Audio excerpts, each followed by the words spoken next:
Bismillahirrahmanirrahim. Assalamualaikum warahmatullahi wabarakatuh.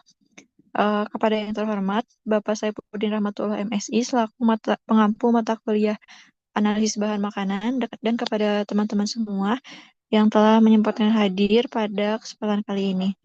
Eh, Pertama-tama adalah kita panjatkan puji syukur kehadirat Allah Subhanahu wa Ta'ala karena atas berkat rahmat dan hidayahnya kita semua bisa menyelesaikan artikel yang berjudul Identifikasi Pewarna Sintesis pada Saus Jajanan Kampus 2 UIN Sunan Gunung Jati Bandung.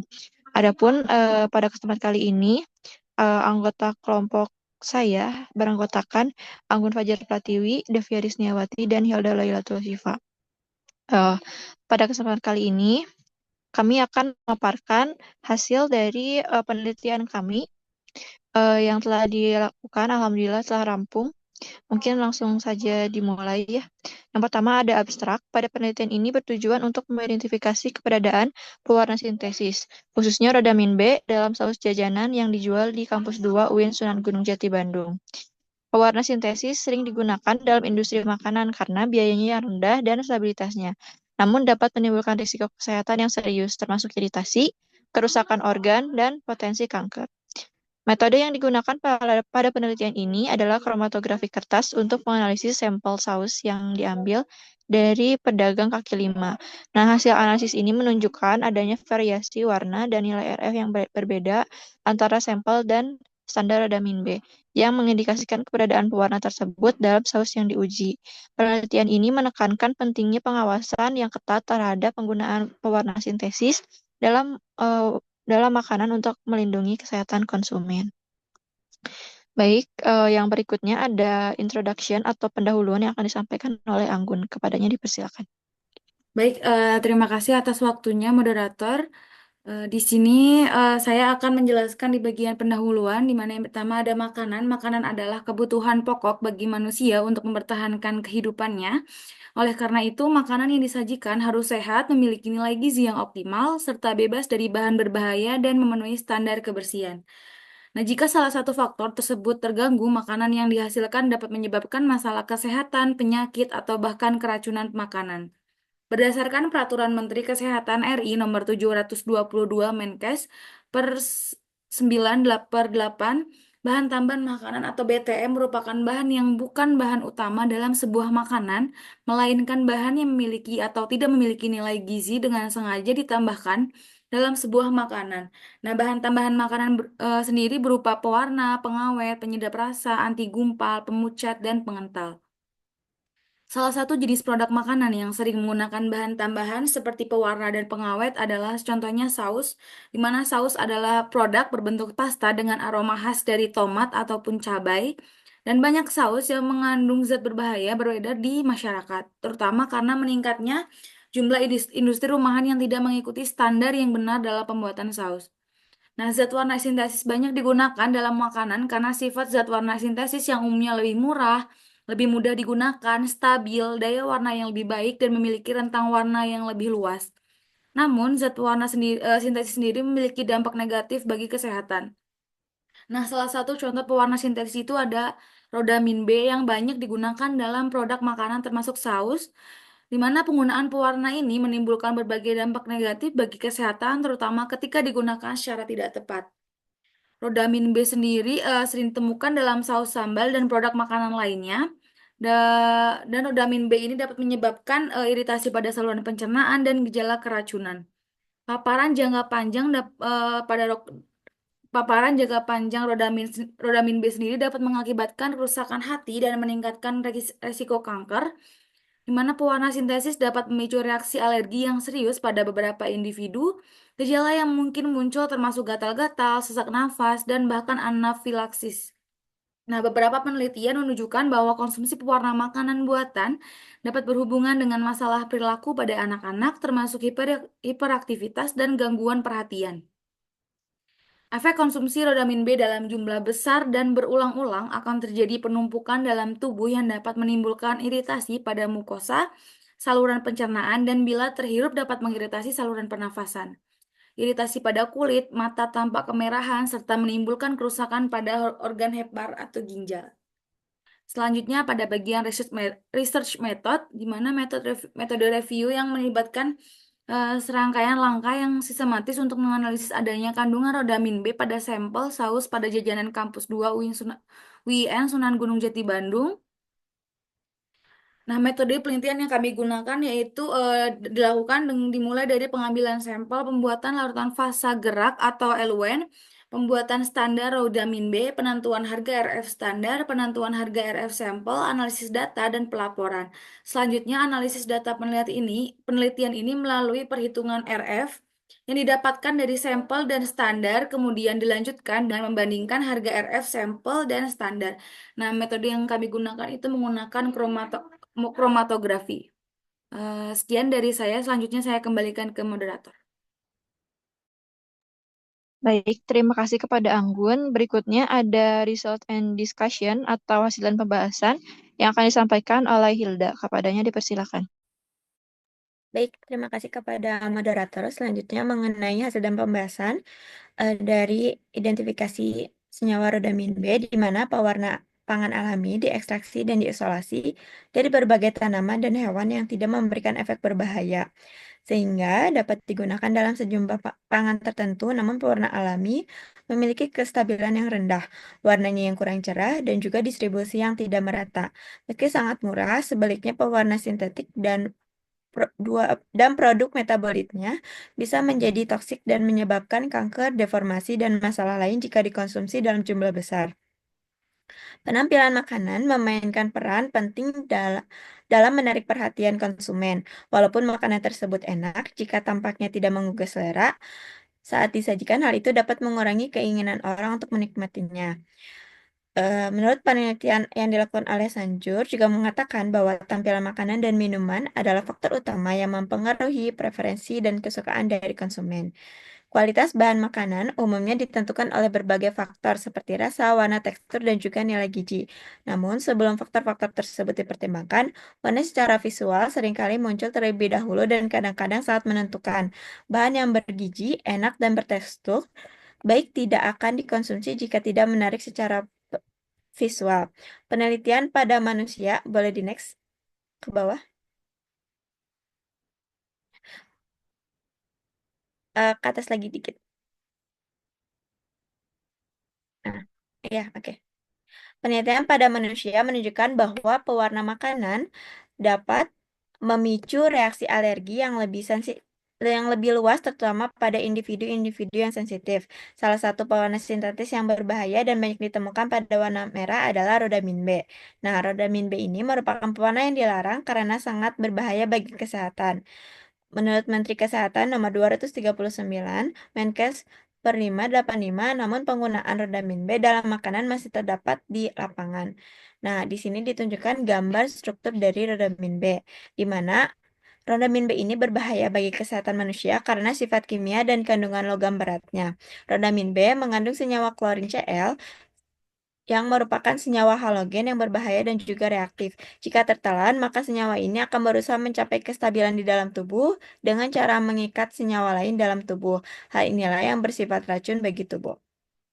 Selanjutnya, dalam mengidentifikasi zat pewarna, pada penelitian ini analisis yang dilakukan di laboratorium meliputi satu tahap, yaitu tahap identifikasi analisis kualitatif terhadap kandungan pewarna sintetis rodamin B yang terdapat dalam sampel dengan metode kromatografi kertas, di mana kromatografi kertas ini merupakan teknik pemisahan sederhana yang sering digunakan untuk memisahkan dan juga mengidentifikasi senyawa-senyawa berwarna seperti pewarna sintetis. Prinsip kerjanya didasarkan pada perbedaan polaritas antara senyawa yang akan dipisahkan dan fase diam atau kertas, serta fase gerak atau LW-nya. Sampel yang diuji dalam penelitian ini diambil dari beberapa pedagang kaki lima daerah di UIN SGD Bandung, karena di tempat ini merupakan pusat-pusat keramaian dan juga produk pangan banyak dijual, serta dijajakan yang dapat mengandung pewarna sintetis. Pertama-tama yang dilakukan adalah preparasi sampel, di mana dilakukan preparasi sampel dengan teknik ekstraksi. Sampel saus jajanan pertama-tama diberi kode A, B, C, dan D. Ekstraksi sampel dengan menggunakan benang wol bertujuan untuk menarik zat warna yang terdapat dalam sampel. Pada penelitian ini, ekstraksi warna dari sampel dilakukan pada suasana asam menggunakan asam asetat 10%, disertai pemanasan pada masing-masing kode sampel. Selanjutnya, melepaskan zat warna yang telah terikat pada benang wol dengan penambahan basa. Pada penelitian ini digunakan amonia 10% yang disertai pemanasan. Amonia ini berfungsi untuk melunturkan zat warna yang terikat pada benang wol. Hasil pelepasan zat warna tersebut kemudian dipekatkan dengan cara dipanaskan menggunakan penangas air agar sampel uji tidak gosong, sehingga dihasilkan ekstrak sampel A berwarna merah pekat, sampel B berwarna merah gelap, sampel C berwarna merah, dan sampel D berwarna merah terang. Kemudian, pembuatan larutan standar rodamin B, di mana dalam pembuatan larutan standar dilakukan dengan tujuan sebagai pembanding visual dan nilai RF atau nilai pergerakan relatif pada noda sampel saus jajanan pada kromatografi kertas. Perbandingan ini membantu dalam identifikasi keberadaan rodamin B dalam sampel saus jajanan. Pembuatannya dilakukan dengan menimbang 1 gram rodamin B, lalu dilarutkan dengan metanol. Karena rodamin B termasuk senyawa organik yang larut dalam pelarut nonpolar seperti metanol yang memiliki afinitas baik dengan fase diam nonpolar, sehingga cocok untuk melarutkan rodamin B. Serta untuk memperbesar kelarutan rodamin B, lalu larutan ditambah dengan metanol hingga batas cincin, tujuannya agar diketahui konsentrasi larutan secara pasti, serta memastikan larutan tercampur sempurna, sehingga diperoleh larutan baku rodamin B berwarna merah muda. Ya, saya kembalikan ke moderator. Baik, yang berikutnya ada pembuatan fasa gerak, di mana pembuatan fasa gerak ini dilakukan dengan tujuan untuk membawa sampel dan memisahkan komponen berdasarkan polaritas dan afinitasnya. Nah, pemisahan ini tuh memungkinkan identifikasi masing-masing komponen sampel berdasarkan nilai RF dan warna noda pada kromatografi kertas. Pembuatannya dilakukan dengan mencampurkan eluen yang digunakan, yaitu ada butanol, asam asetat dengan air dengan perbandingannya 4:1:2 ke dalam chamber. Nah, lalu larutan dalam chamber itu ditutup yang bertujuan untuk mencegah penguapan larutan serta menjaga keseragaman elusi. Nah, kemudian larutan didiamkan selama 5 menit untuk menciptakan atmosfer jenuh uap pelarut dan memastikan elusi yang konsisten dan meningkatkan ketajaman noda. Larutan yang dihasilkan pada pembuatan fase gerak ini tak berwarna dan berbau menyengat. Berikutnya, ada identifikasi sampel saus dan standar rodamin B. Nah, zat warna yang hasil ekstraksi tersebut ditotalkan pada jarak 2 cm dari ujung bawah kertas kromatografi dengan panjang jarak tempuh 10 cm. Ini membantu memastikan bahwa pelarut itu tidak mencapai tepi atas plat untuk garis di bawah untuk mencapai konsistensi dalam penerapan sampel dan pergerakan pelarut.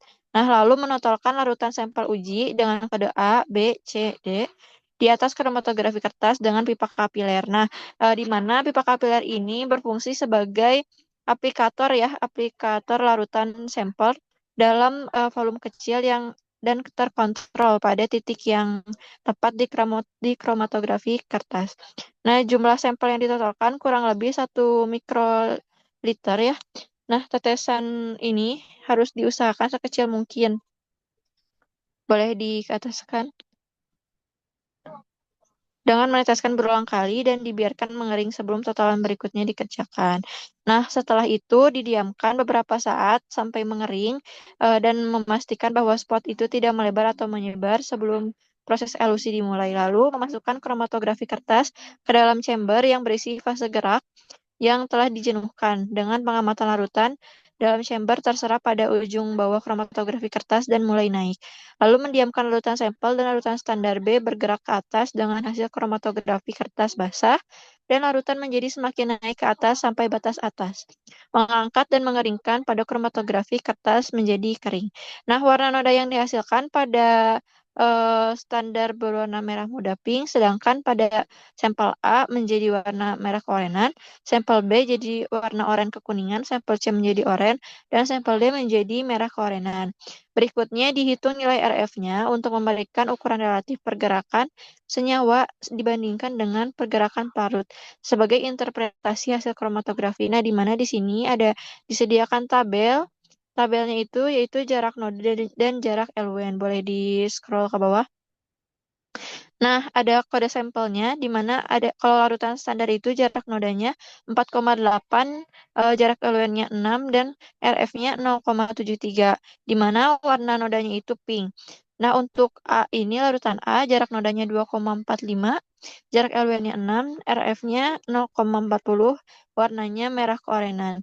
Dan untuk sampel B di mana jarak nodanya 1,8, jarak LWN-nya 6 dan RF-nya 0,3 dengan warna oranye kekuningan.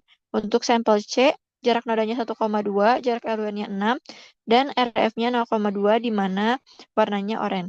Terakhir, untuk sampel D, jarak nodanya 2,1, jarak LWN-nya 6, dan RF-nya 0,35 di mana warnanya merah keorenan. Nah, yang berikutnya ini disediakan tabel hasil penelitian identifikasi rodamin B pada saus jajanan. Di mana untuk sampel A ini, nah kan untuk kromatografi ini ada RF standarnya, di mana untuk RF standarnya itu 0,73, sampel A RF-nya itu 0,40 dengan keterangan negatif, sampel B 0,3 dengan keterangan negatif, sampel C 0,2 dengan keterangan negatif, dan sampel D 0,35 dengan keterangan negatif. Nah, secara umum nilai RF yang dianggap baik itu adalah di rentang 0,2 sampai 0,8. Nah, kalau RF-nya terlalu rendah atau dekat dengan 0, berarti senyawa tersebut terlalu kuat gitu. Eh, dan terabsorpsi pada fase diam dan sulit bergerak. Sebaliknya, bila nilai RF-nya terlalu tinggi atau dekat dengan 1, berarti senyawa terlalu mudah terbawa oleh fase gerak dan tidak cukup tertahan pada fase diam. Berdasarkan nilai RF yang ditunjukkan, boleh di-scroll ke bawah.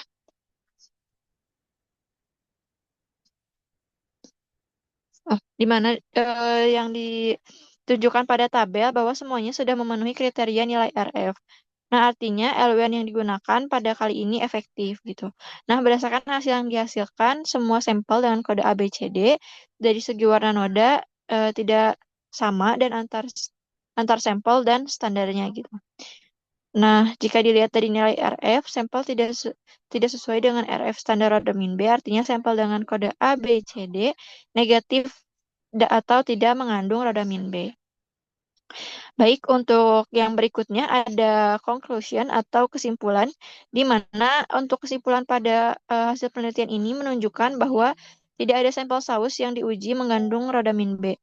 Karena nilai RF dari semua sampel tidak sesuai dengan standar rodamin B, di mana semua sampel memiliki nilai RF dalam rentang yang dapat diterima yaitu 0,2 hingga 0,8, yang menunjukkan bahwa LWN yang digunakan efektif. Penelitian ini menegaskan pentingnya pengawasan dan analisis berkala terhadap penggunaan pewarna sintetis dalam produk makanan untuk memastikan keamanan dan kesehatan konsumen. Baik, mungkin sekian yang dapat kami sampaikan. Terima kasih atas perhatiannya. Mohon maaf apabila masih terdapat banyak kekurangan. Wassalamualaikum warahmatullahi wabarakatuh.